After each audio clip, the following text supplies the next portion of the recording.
Hi, welcome back. Today, I almost feel like starting with my hashtag getting to know God moment because it was just that awesome. But let's not get ahead of ourselves now, shall we? So, what did you think about chapters 30 and 31? Uh, Let me share my lessons with you. So we ended in chapter 29 with Leah having all these children, and this starts up with Rachel developing jealousy for her sister, obviously because of all the children that she had, and because she wasn't having any children. And like Sarah did, she offered her um, maid servants Bilhah to Jacob to have children by. We all know how that didn't turn out so great for Sarah, so I don't foresee this turning out great for her also. But then Bilhah had a son who Sarah ended up naming Dan because she believed that she was winning, and she was winning her sister. Now, one thing that came through to me even as I read, because as we go on, we'll see that Leah too started having children, and it was almost like a competition. And the naming of the children was what came through to me. They were all naming their children, based on their own like selfish desires or the things that they think that they had accomplished. And that was weird. I'm so glad that, naming has changed. Or has it? Oh, I don't know. Anyway, meanwhile, Leah, who'd stopped giving birth, gave her own servant Zilpah to Jacob in obvious competition, and she had two sons as well. Um, and she goes on to have two more sons and a daughter. So she has six sons for Jacob and a daughter, and Rachel now eventually has Joseph. And obviously Jacob is overwhelmed and happy because Rachel is the wife that he loved. And after the birth of Joseph, Jacob decided that he wanted to leave, but Laban kept this from happening, and he did this very deceptively and for selfish reasons too. Now, Laban didn't want Jacob to leave because he was getting blessed by association. Remember Job? I spoke about this too, how Job got blessed by association with Abraham. I believe the same thing was happening here, but unlike Job, Laban was a very crafty guy, and he saw this as his opportunity, and he wasn't going to let it go. So he didn't let him go. And try to like negotiate a way for him to stay. But being true to his name, Jacob, you know what it means, deceiver, he outsmarts Laban, who removed all the flock that he was due. If you remember, they agreed for speckled and spotted and black flock to belong to Jacob, while the rest will go to Laban. But then Jacob himself outsmarts him using a weird practice to now have only speckled sheep.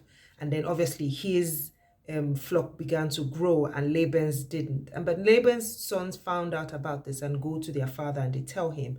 They start grumbling, and then obviously Laban notices and then changes his behavior towards Joseph. Now Joseph being it's Jacob. Sorry, I keep mixing Jacob and Joseph, JJ. So Jacob, being a smart guy, obviously knew that if his father-in-law's disposition had shifted towards him, then it was time to kind of bounce. And then so he goes to his wives and he tells them, all the things. Now I feel like he stated facts, but it was a bit dramatic as far as I was concerned. He spoke about it in a dramatic way, pointing out all the things that Laban had done as if he was innocent in all of that. And then for once, we see the two sisters agreeing. They both agree that yes, they believe that their father squandered the money that he got, or the wealth that he got from the labors of Joseph, of Jacob, sorry. And Rachel did say something that stands out, and I want us to pay attention to this because we'll come to it. She was like, everything that you have amassed should go to us and our children, but our father has treated us like the women of the land and giving us nothing. So I felt some sort of resentment towards her father from that, and they were like, yes, if you want to go, let's go, right? So now God told Jacob to go back to the land of his ancestors, Canaan. And, after explaining everything to his wives, and servants, so sisters, servants, all together, all his wife, his livestock, and his children, they set out secretly to leave. Laban didn't know that they were leaving. When Laban found out that they were gone, he pursued Jacob for a week. But just before he caught up with them, God had warned him in a dream to leave Jacob alone. So when he saw him, he accused him of, first of all, he tried to act nice and be like, oh, why would you do this? Just leave in the middle of the night. I didn't kiss my children. I didn't kiss my grandchildren. You have acted foolishly. And then he now accuses him of stealing his household gods. Now, as we read on, we found out that those gods were actually stolen by Rachel. And I wondered why. Why did she steal those gods? But then she actually stole them and straight up lied about it. And in my opinion, she was just trying to secure the bag. And I'll tell you why. So ancient practices say that the household gods were connected to, like for those pagan practices, to inheritance. And so if you remember when she was talking and she was like, oh, everything was supposed to have come to her and her siblings. So she and her children and her descendants, I believe that she may have taken them, one, perhaps maybe to spite her dad, or taking them because they signified the inheritance that she was bitter about. Whatever happened, she sat on the idols when Laban was ransacking everywhere, claiming that she was on her period, and he left without finding his idols.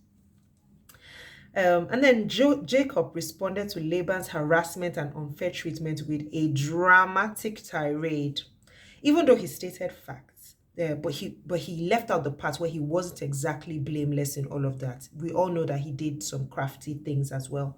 And at the end of chapter 31, Jacob and Laban made a treaty to respect boundaries and not to harm each other. Now, to my hashtag getting to know God moment that I was excited about. Here goes. God is kind to sinners. In Luke 6:35, the scripture there at the end tells us God is kind to those that are unthankful and wicked. So let us always remember this, that whenever we are blessed, we're not blessed because of our good behavior. We are blessed because of God's kindness and his mercy towards us. Now, I'll just reiterate this by going back to Leah. Remember when Leah had her fifth son, Issachar? She believed that God was rewarding her. She named him Issachar because it was reward, believing that God was rewarding her for giving her servant to her husband. But we know that wasn't right. That wasn't part of the plan. But it didn't take God's blessings away from her, because he's the God of the marginalized, right? And he overlooked that and still blessed her. And even Jacob, when he did what he did with the speckled animals, that was sinful. As from my research, I found out that was actually ancient magical practices that they did back in the day. So whatever he was doing was deceptive, but that didn't stop God from blessing him, and his flock even became more than Laban's. So I guess my key takeaway from this also is, if God is kind to sinners and the unthankful, then we should be too. Because I think about people who have been ungracious, or just have wronged me in some way or the other. I ought to still show kindness to them. So that's what I'm taking away. What are you? Thank you for joining me today. We'll continue again tomorrow, and I look forward to seeing you. Have a good evening.